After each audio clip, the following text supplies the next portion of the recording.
En direct du Salon du Livre de Saint-Pierre-la-Garenne, j'ai le plaisir de recevoir Dominique Destré. Bonjour. Dominique, bonjour. Alors, Dominique, vous avez écrit déjà un bon nombre d'ouvrages. Vous aviez commencé par des romans à suspense. Tout à fait, oui. On va dire, pour employer une phrase plus basique, de romans policiers. Oui. Je sais que vous n'êtes pas tellement dans thriller psychologique, voilà. Etc. Et ce qui nous intéresse, enfin tous vos romans nous intéressent, mais ce qui attire tout particulièrement notre attention aujourd'hui, c'est les 2 tomes, et vous venez de sortir le tome 1 et 2, de Secrète Alliance. Tout à fait. Alors, on va rentrer tout de suite, pour rentrer tout de suite dans le vif du sujet, ce sont des romans à tendance historique, c'est-à-dire qu'il y a de la fiction dans l'histoire. Tout à fait, c'est un roman. Et ça se passe à l'époque des Templiers. Alors plutôt la période fin des Templiers, voilà. Le fameux vendredi 13 octobre 1307, quelques jours, donc l'histoire commence quelques jours avant l'arrestation des Templiers dans le royaume de France, arrestation voulue par le roi Philippe le Bel pour se débarrasser des Templiers. Oui. Et ça a quand même demandé 2 tomes, beaucoup de recherche, de documentation, tout à fait, oui. Beaucoup de passion exprimée à travers ces 2 ouvrages. C'est un sujet qui me passionne depuis que je suis enfant, pour différentes raisons. Au départ, c'était le côté chevaleresque, le côté épopée, et puis en vieillissant, je me suis intéressé vraiment au côté historique et au côté aussi spirituel et ésotérique des Templiers, parce qu'il y a les hauts dignitaires étaient les grands initiés, donc qui avaient certainement eu accès à une connaissance cachée qu'ils avaient échanger avec les érudits en Orient, les érudits juifs et arabes, puisqu'à l'époque en Orient la connaissance circule. L'Orient, c'est l'islam des Lumières, 12, 13, 14e siècle. Il y a un mélange des cultures. C'est ça. Il y a une grosse porosité entre les cultures, alors que en Occident, il y a la chape de plomb de l'Église avec son bras armé, l'Inquisition, qui permet, il faut que ça soit statique, qui ne permet pas aucun progrès, enfin, voilà, qui s'oppose justement à tout progrès, et il faut rester dans le dogme, quoi. Donc, j'ai imaginé une histoire qui serait sur le côté spirituel et ésotérique, avec la question sous-jacente: et si la vraie richesse des Templiers était plus spirituelle que matérielle, et puis aussi, dans tous les livres que j'écris, il y a toujours un sujet sous-jacent. Dans un précédent ouvrage qui s'appelait Projet Servitude, il y avait la possible manipulation des peuples, des populations sur une époque contemporaine, alors que là, le sujet sous-jacent à Secrète Alliance, ça va être la notion de pouvoir.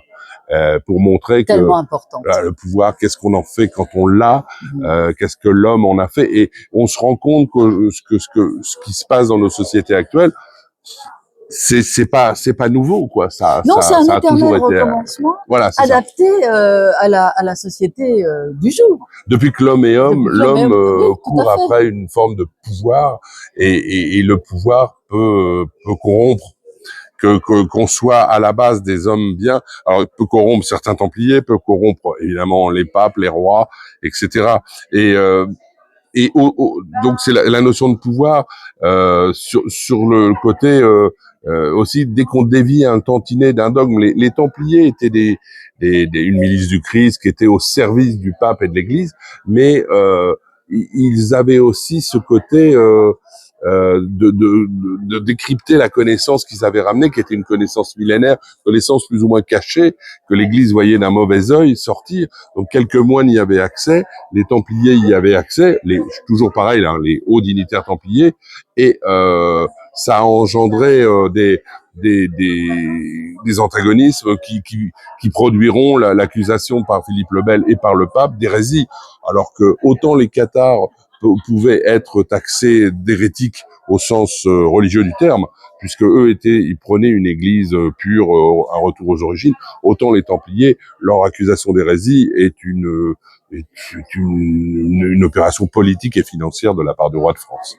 Alors, il y a aussi ce qui ressort de vos romans, et je crois que vous y tenez beaucoup, c'est justement, on parlait de thriller tout à l'heure, c'est la notion de mystère.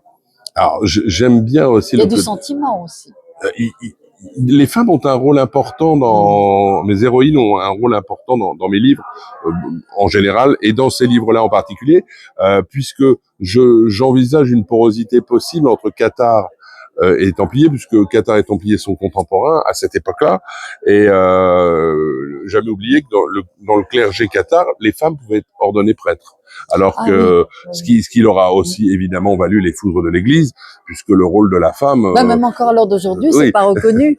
Hein, enfin, il y dans a des l'Église catholique, diacres, oui, voilà. mais il est amusant de constater que l'Église a un peu évolué. Pas tant que ça, je pense, sur certains sujets, mais que, par exemple, les cathares ordonnaient des femmes prêtres, et les femmes aussi ont toujours eu, dans cette notion de pouvoir, les femmes ont toujours existé de tout temps.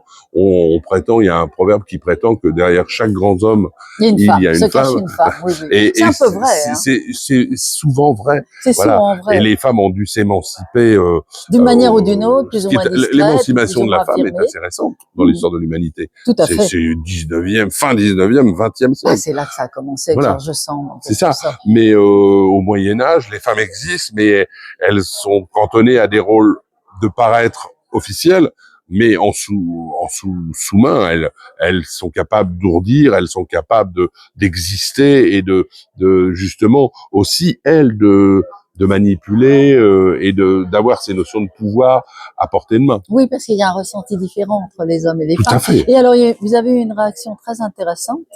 Quand j'ai parlé de sentiments, tout de suite, vous avez embrayé sur les femmes.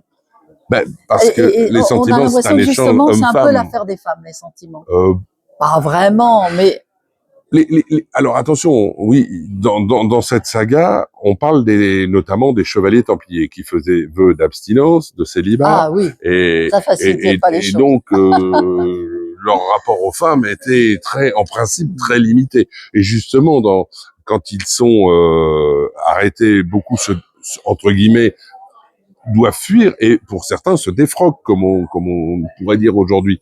C'est-à-dire Oui, pour vivre leur qu'ils vie. abandonnent la robe monacale pour vivre une vie d'homme aussi. Et alors, C'est le cas d'un de mes chevaliers. la secrète alliance, c'est une autre histoire. Alors, la secrète alliance, je peux pas trop en dire parce que Oui, sinon oui, je sais, on va je vais survoler, divulgacher évidemment. Ce serait le dommage. titre, mais effectivement, quand on regarde la couverture du tome 1, il y a les épées des chevaliers, il Oui, y a on va la montrer d'ailleurs. la croix pâtée qui est la croix templière, et au centre, je sais pas si on le voit bien, il y a une croix cathare. Oui, Parce que dans le premier, le prologue, c'est un petit garçon qui observe le bûcher de Montségur, là où 300 cathares ont refusé d'abjurer leur foi, donc sont allés fièrement au bûcher, qui était le sort réservé aux hérétiques à l'époque. Faut savoir que les cathares, ce n'est pas on a l'impression dans l'inconscient populaire que les cathares ce sont des milliers de gens en Occitanie notamment et dans d'autres régions d'Europe qui se sont rebellés contre l'Église, mais oui, ça va voilà. plus loin que ça, Alors qu'en fait, les cathares étaient une poignée, notamment en Occitanie. C'était des nobles, des gens instruits, qui avaient lu la Bible, qui avaient qui faisait partie de l'élite en quelque voilà, sorte. c'est ça. Ça, Et du coup, le petit peuple, lui, la moyenne d'âge à l'époque à laquelle on mourait, c'est moins de 40 ans. Donc le petit peuple, ça a duré longtemps, hein, donc c'est voilà, ça. et le petit peuple, lui ne s'intéresse pas à ces questions théologiques, il est loin de tout ça, il cherche simplement à survivre. Alors que les nobles se posent des questions, et il est intéressant de s'interroger justement au travers peut-être de mes livres et d'autres de pourquoi l'Église a mis autant de moyens pour éradiquer une poignée de gens. Bah oui, c'est toujours la notion de pouvoir. La notion de pouvoir. Alors, je crois savoir que vous allez, enfin, je crois que vous avez 8 opus, c'est ça? Il n'y a pas 8 opus non. Vous allez perpétuer non, ça c'est les 2 premiers tomes. Vous allez faire une suite, me semble-t-il. Alors, je ne pense pas faire une suite parce que Non, le 2 c'est se déjà termine. bien Mais complet. il n'est pas impossible que dans quelques années, je revienne sur cette saga pour faire ce qu'on appelle aujourd'hui un préquest, une Oui. prélogie. C'est-à-dire que j'ai un de mes chevaliers qui est un de mes héros, notamment sur les 2 tomes de Secret Alliance et Secret Alliance 2, et que j'écrive l'histoire de ce chevalier qui pourrait la genèse de ce chevalier. Comment est-il arrivé au tome 1 de Secret Alliance? Voilà, ça c'est très intéressant. Ce qui ferait plus tard une trilogie, mais c'est pas pour que ça dorme un peu. Ouais, c'est pas à l'ordre du jour parce que ça fait 3 ans que je vis, que je dors et que je mange avec les Templiers. Oui, il faut respirer un peu. C'est une période qui est dense, c'est le Moyen Âge. Là, à titre personnel, j'ai vraiment besoin de m'extraire de cette période pour m'aérer un peu la tête, quoi, voilà. Et puis peut-être aussi, justement, le temps de réfléchir à ce préquest parce que justement il faut respirer pour écrire Tout à fait. ensuite. Peut-être revenir à un autre style parce que vous savez tout écrire. Non, j'écris plutôt. Moi, je me définis, comme vous l'avez très justement dit tout à l'heure. J'ai écrit des thrillers psychologiques, Oui. polars, romans psychologiques. J'aime me définir comme un romancier à suspense. C'est-à-dire que pour moi, un livre a besoin de tenir son lecteur en haleine, et qu'il y ait une intrigue. J'ai aussi besoin qu'il y ait une intrigue dans un livre. Ça ne peut pas être un livre contemplatif. Oui, témoin, voilà. Témoignage. Je ne saurais pas faire. Ça ne me correspond pas. Effectivement, là, j'ai dans la tête mon prochain livre qui sera très certainement aussi étiqueté roman historique, comme les libraires le réclament pour la mise en rayon. Secret Alliance, c'est ce qu'on pourrait appeler avant, ce qu'on appelait des romans d'aventure. Une épopée. Ah oui, absolument. Alors ça pourrait même faire l'objet d'une série. Tout à fait. Mais ça serait ce qu'on appelle un livre, une épopée médiévale. Mais les libraires veulent c'est roman historique.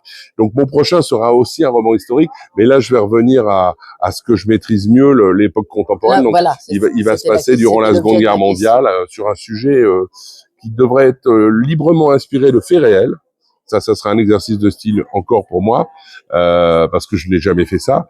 C'est un fait qui a existé, sur lequel je vais romancer l'histoire. Mais c'est un fait absolument incroyable. Aussi incroyable qu'il soit-il, personne n'a jamais écrit dessus à ma connaissance. Donc je serai le premier. Vous nous tiendrez au courant. Ah ben avec grand plaisir. Alors on va donc Secret Alliance aux éditions 2015. Tout à fait. Tout à fait.